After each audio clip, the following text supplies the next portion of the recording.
The city appears before the sound does. Water first, then the skyline, domes, minarets, palace walls rising above the Bosphorus. Before streets, before markets, before the press of people. This is how Istanbul introduces itself, a sea-facing capital, built to be approached. At the center lies the Hippodrome, once the civic heart of Roman Constantinople.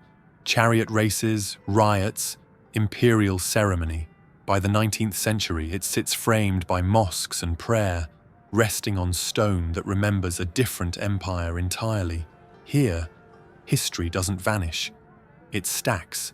By 1800, Istanbul has already been imperial for over a millennium. Roman, Byzantine, Ottoman. Power has changed hands here more than once, and the city has outlasted every transition. So the question that begins to form in the 19th century isn't who rules this place. It's whether the pace of the world has begun to outrun it. Europe is accelerating. Industry, finance, warfare, all moving faster, more technical, more relentless. Istanbul still governs, still functions, still looks imperial. But the rules of the game are shifting.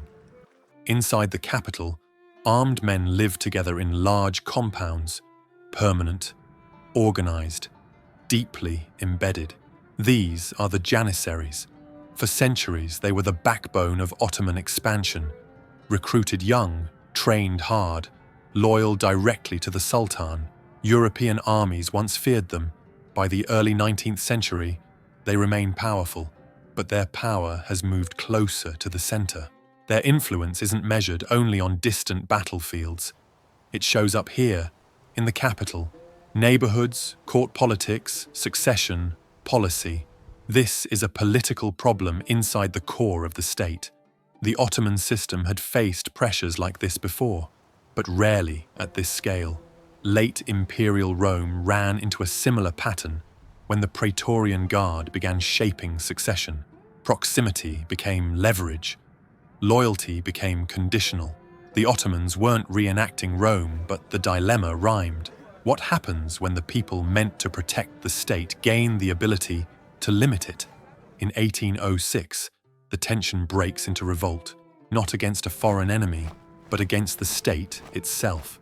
At this point, reform isn't just difficult, it's dangerous, and delay starts to carry a body count. Mahmud II sees the bind clearly. An empire can't modernize if change depends on the consent of armed men whose status depends on resisting it. So in 1826, he moves. The Janissary Corps is destroyed, barracks shelled, thousands killed. An institution that once built Ottoman power is erased inside its own capital.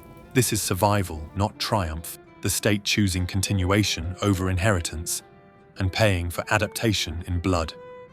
For nearly 4 centuries, Topkapi Palace had been the center of Ottoman rule. It wasn't ceremonial in the modern sense. It was an operating system, councils, petitions, scribes, intermediaries. Power moved deliberately, layered and slow. By the 19th century, that strength becomes friction. European states raise taxes faster, mobilize armies quicker, enforce law more uniformly. The Ottoman state still governs through custom and negotiated authority. Reform stops being optional, but in Istanbul it can only be imposed from above. The Grand Vizier increasingly functions as an executive center, policy filtered, standardized, recorded. Bureaucracy thickens into structure. In 1839, the state issues the Hatta Sherif of Gulhain. It promises security of life and property, regular taxation, and legal equality before the law. The Tanzimat reforms begin here.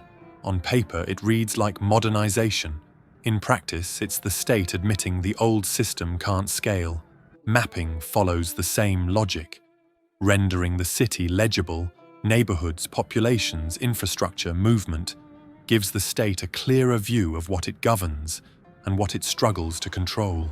Reform is uneven, often resisted, sometimes cosmetic, but it is real. Istanbul isn't collapsing in this moment. It's adjusting, awkwardly, imperfectly, to a century that demands speed. In 1856, A new palace opens on the Bosphorus. Dolmabahce faces outward, toward Europe, toward diplomacy, toward visibility. For centuries, Ottoman rulers governed from Topkapi, inward-looking, protected, procedural. Dolmabahce makes a different statement.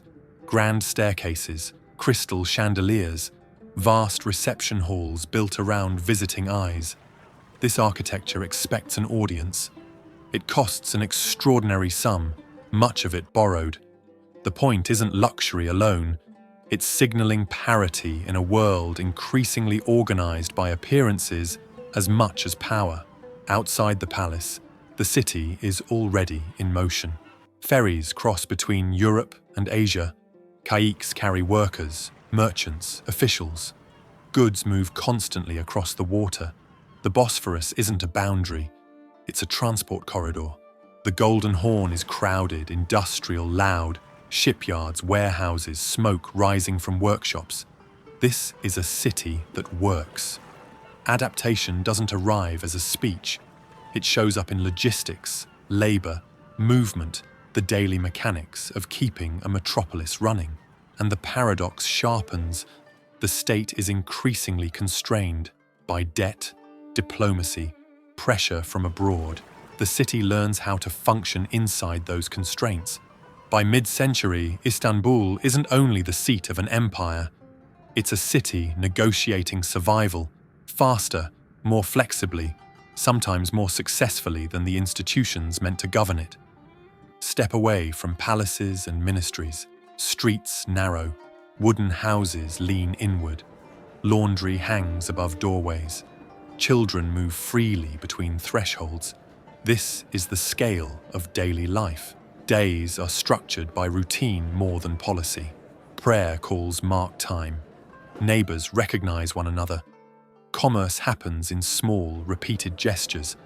Nothing here announces crisis, and that absence matters. Political weakness rarely appears first where people live. It arrives quietly, filtered through habit. Religion shapes the rhythm of the city, less as ideology, more as repetition. Mosques organize neighborhoods. Prayer divides the day. Alongside formal worship, spiritual life takes other forms. Sufi orders gather in lodges throughout the city. The Mevlevi dervishes turn in ritual prayer, inward, disciplined, communal. This isn't fringe life. It's woven into the city. Christian and Jewish communities remain visible across Istanbul. Churches and synagogues operate openly. Communities govern much of their internal affairs. That isn't equality. Islam dominates public life and legal hierarchy, but it is accommodation, difference managed through precedent, not abstract ideals, coexistence held together by habit. Nowhere is this clearer than in the markets. The Grand Bazaar is dense, rule-bound, relentlessly practical. Thousands of shops operating side by side under shared expectations. Greeks sell to Armenians. Muslims trade with Jews. Languages overlap constantly. Commerce here runs on predictability. And predictability is one of the reasons cities keep functioning long after political confidence begins to thin. Empires don't vanish on a street like this. They linger. The Galata Bridge matters. It links the old city to Galata and Pera, districts increasingly shaped by European trade, finance, and residence. Crossing it doesn't leave Istanbul. It changes the tempo. Ports crowd the shoreline. Goods arrive from across the Mediterranean and beyond. Time feels tighter here. Schedules, contracts, credit. Pera's main street fills with cafes, theatres, European-style shops. French is spoken openly, Italian, Greek. This isn't imitation, it's insertion. European modernity embedding itself alongside Ottoman life. Finance concentrates here. Banks, insurers, intermediaries managing flows of capital in and obligations out. The Imperial Ottoman Bank represents influence without occupation. It manages state revenues and debt repayment, answering primarily to British and French interests. The empire still governs its streets, but it no longer fully controls its finances. After the Crimean War, dependence deepens. Loans arrive with expectations attached. Intervention comes framed as assistance. By mid-century, the phrase, "the sick man of Europe," circulates in European discourse, a phrase that turns a complicated reality into a simple moral story. For outside powers, it's useful. For Istanbul, it's a misreading. The city is busy, connected, entangled in global systems. What erodes here isn't vitality, it's autonomy. Istanbul burns regularly. Wooden houses packed tightly together. Narrow streets, limited firefighting capacity. When fires start, they move fast. Smoke fills entire districts. Families flee with what they can carry. Neighborhoods vanish overnight. Then rebuilding begins. By the mid-19th century, the state responds differently. Organized brigades appear. Construction rules tighten. Stone replaces wood. Streets widen. Fire turns catastrophe into justification. Administrative authority expands through necessity rather than persuasion.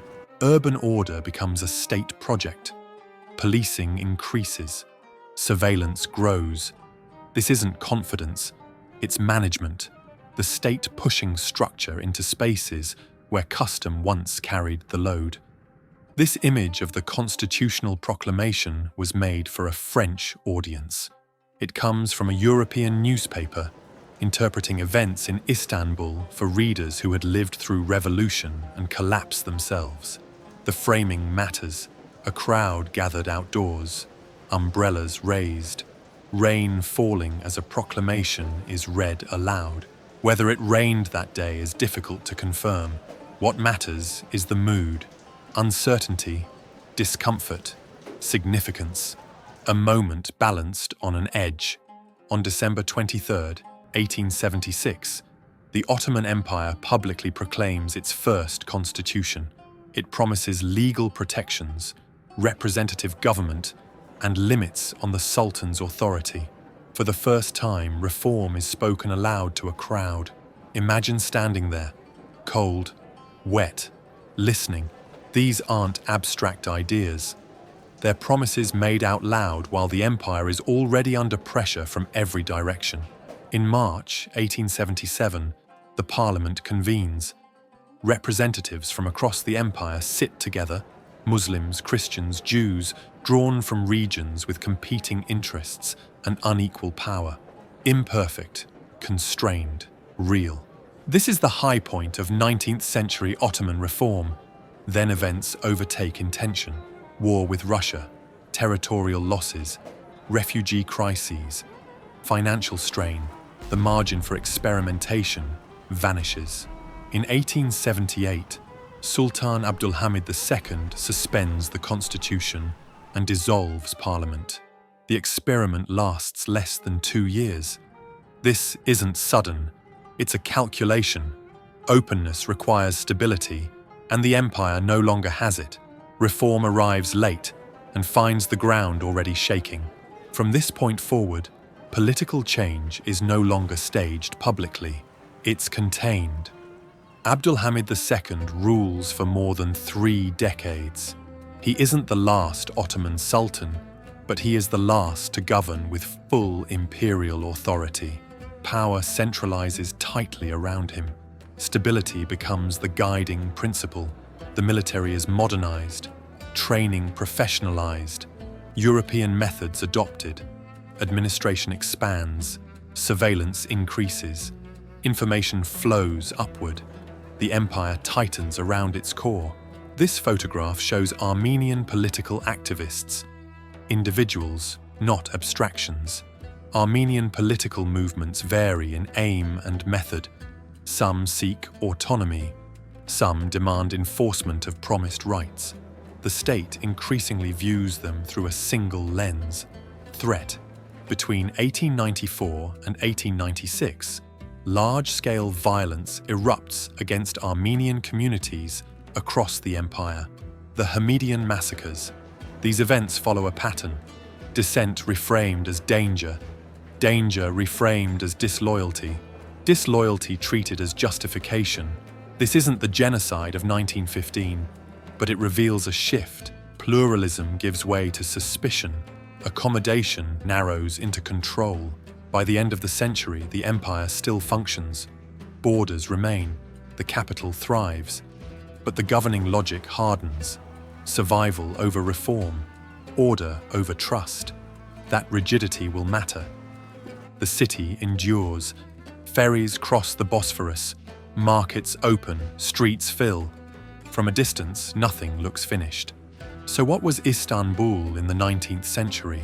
The heart of an empire in decline, or a city adapting to a world that had overtaken it? The answer is both. The Ottoman state weakens, measured against industrial power, military defeat, financial dependence. That isn't a story invented elsewhere. It's on the record. But Istanbul doesn't collapse. It rebuilds after fires, reorganizes administration, absorbs pressure and keeps moving. The state loses autonomy. The city learns to function inside those limits. Decline and adaptation unfold together, unevenly, at different speeds. Empires rarely fail all at once. They narrow, they harden, they lose flexibility before they lose form. By 1900, the empire still stands, but its ability to absorb shock has diminished. The system works, it just no longer bends. Istanbul isn't waiting for history to end. It's doing what cities have always done, adjusting, enduring, outlasting the structures that claim to rule them. If there's another city or era you want to see brought back to life, let me know in the comments. If you enjoyed this, please give the video a like and subscribe to the channel. I'll see you in the next one.